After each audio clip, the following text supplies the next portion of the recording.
s'il y en a en avant, c'est ça plein avant, point. Sud Radio, la radio du rugby.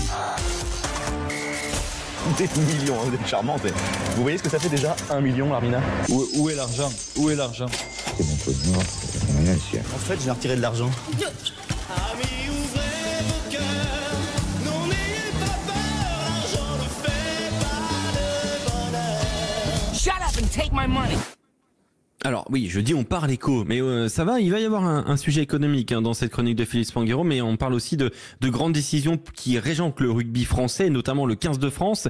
La Fédération française de rugby et la Ligue nationale de rugby se sont mises d'accord pour poursuivre la convention qui les réunit au profit du 15 de France, avec un nouvel avenant, Philippe Spanghero. Que dit ce nouvel avenant? Est-ce qu'on est sûr de la continuité?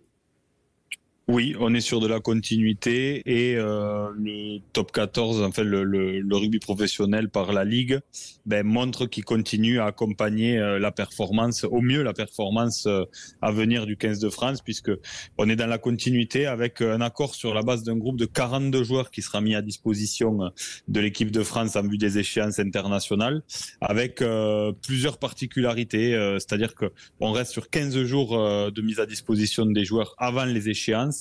Et puis ensuite des joueurs qui rentrent dans leur club, 14 joueurs non conservés sur la feuille de match qui rentrent en club les semaines de matchs internationaux et 19 joueurs qui peuvent rentrer dans leur club les semaines de trêve pendant les fenêtres de trêve internationale sur une fenêtre par exemple lors du tournoi destination, et avec on va dire le gel de 19 joueurs premium qui seront protégés quoi qu'il arrive pendant ces compétitions.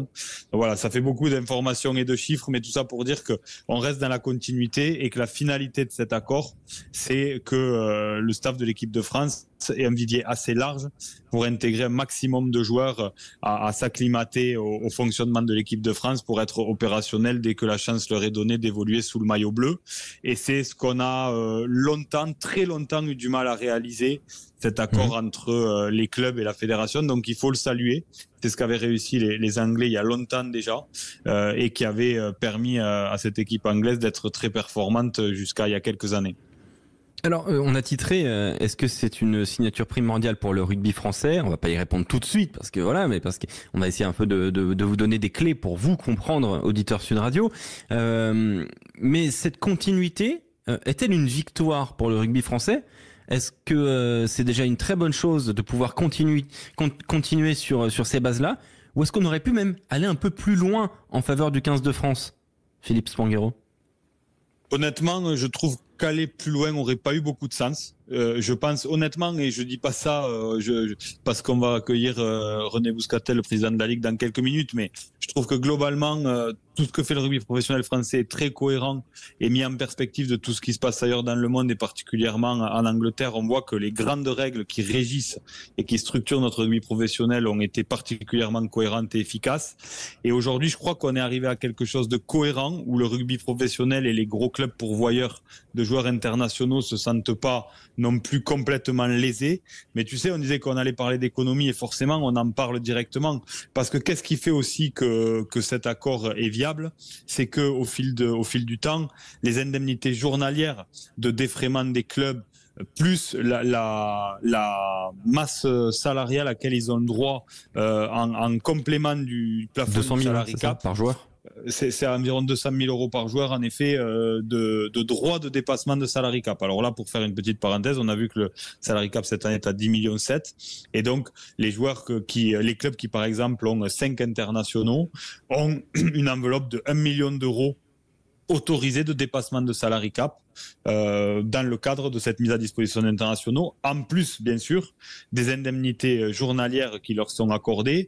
Et là, il faut saluer l'effort de la Ligue. On a augmenté aussi les indemnités journalières qui sont passées de 1 800 à 2 000 euros. Ça a été acté, je crois que ce sera effectif dès la tournée de novembre, mais René Bouscatel pourra sans doute nous le confirmer. Et donc aujourd'hui, on a économiquement permis au club de ne pas se sentir lésé en accompagnant l'équipe de France. Et moi, ce que je retiens surtout, et ce qui fait que pour moi cet accord est une victoire, c'est qu'on s'est beaucoup posé la question après l'échec, on va dire, de nos Bleus en Coupe du Monde, où on s'est posé la question de savoir si les clubs pro allaient vouloir continuer leurs efforts parce que ils en avaient fait beaucoup et parce qu'on pouvait considérer que la réussite n'était pas au rendez-vous, la réussite sportive. Et puis finalement, on voit qu'on est reparti dans les mêmes conditions, sans blocage. Il n'y a pas eu de bras de fer entre la Fédé et la Ligue pour cet accord-là. Et je crois que ça, il faut s'en réjouir parce que petit à petit, on regarde dans le même sens. Justement, tiens, dans le contexte politique et les élections à la présidence de la Fédération française de rugby qui approchent, est-ce que le timing de l'accord est important ou est-ce que de toute façon, les deux camps, Grill, Codorniu, sont en faveur de cet accord au global et c'était pas franchement un enjeu? Honnêtement, je sais ce qu'il en est pour Florent Grill parce qu'on l'avait entendu là-dessus. Didier Codorniu, je sais pas parce que je l'ai pas trop entendu sur ce thème-là, donc je veux pas m'avancer, mais je pense que de toute façon, quoi qu'il arrive, la Fédération française de rugby a besoin de travailler main dans la main avec sa Ligue nationale. Je le dis souvent ici à l'antenne, mais on a un modèle qui est unique au monde avec une Ligue nationale de rugby qui, sur le papier, en chiffre d'affaires, est plus riche que la fédération elle-même. C'est un cas exceptionnel. Donc, le poids du rugby professionnel en France est considérable. Donc, de ne pas regarder dans le même sens est absurde. Donc, de toute façon, il faut trouver l'accord pour que l'équipe de France performe. Et ce que je trouve intéressant, c'est qu'à une époque, certains présidents du rugby pro ont pu se dire que la santé de l'équipe de France ne les impactait pas du tout dans leur économie à eux et qu'ils n'en avaient pas grand-chose à faire.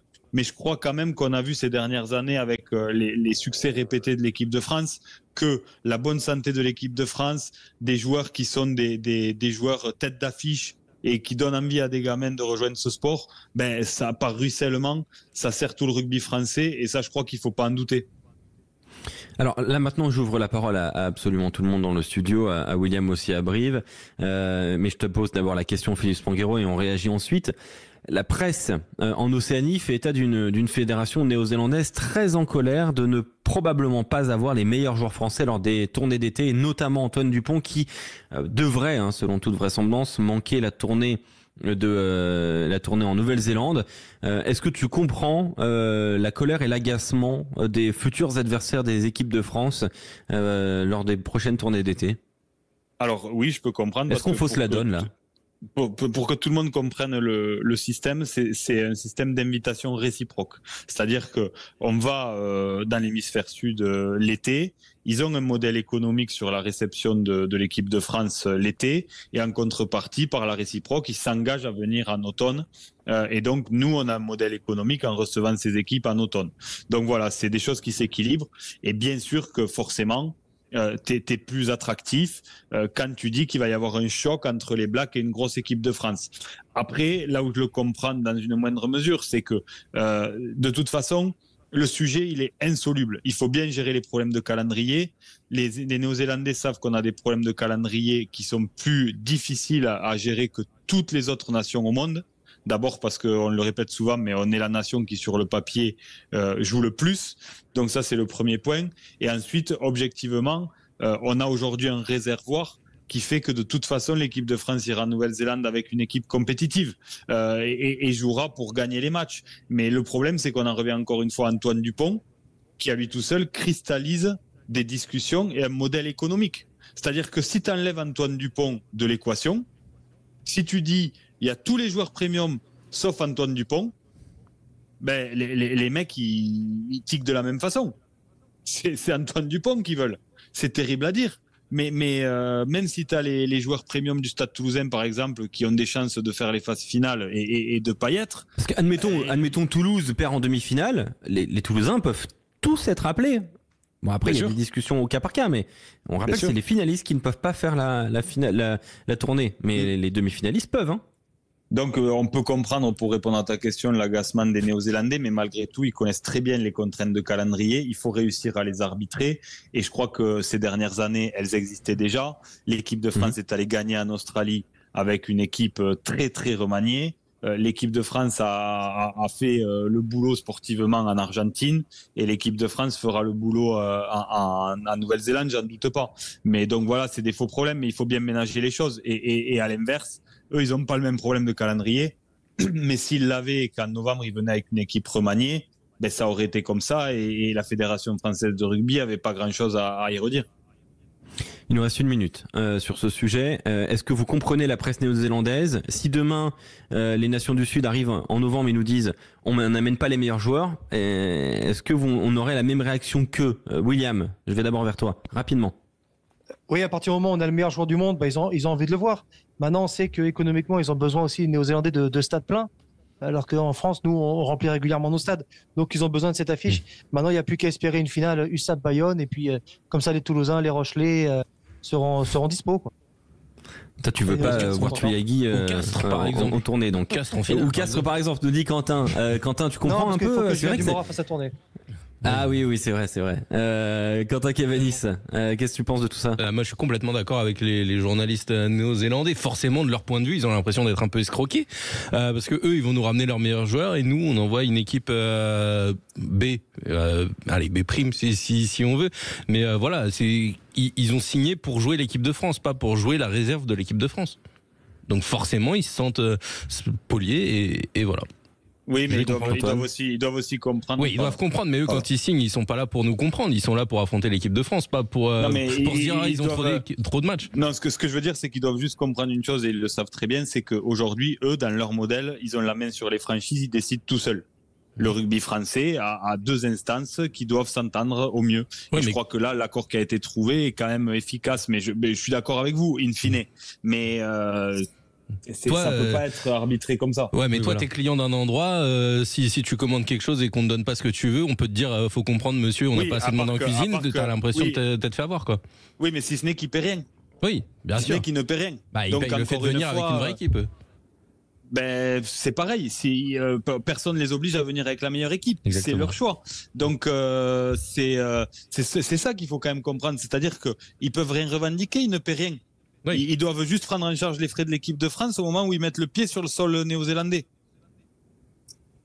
C'est aussi simple que ça. Antoine, pour terminer. Non, je suis totalement d'accord avec ce qu'a dit Philippe. D'un côté, on peut comprendre forcément ces journalistes néo-zélandais, mais on peut comprendre totalement la position de la France. Ces tournées ne sont plus du tout des tournées sportives, mais ce sont des tournées uniquement purement économiques qui ne servent juste à générer des sponsors et des hospitalités, entre autres, on va dire en résumant. Donc je comprends les deux parties des deux côtés. On se retrouve dans un instant sur Sud Radio avec le président de la Ligue nationale de rugby, René Bousquetel. À tout de suite.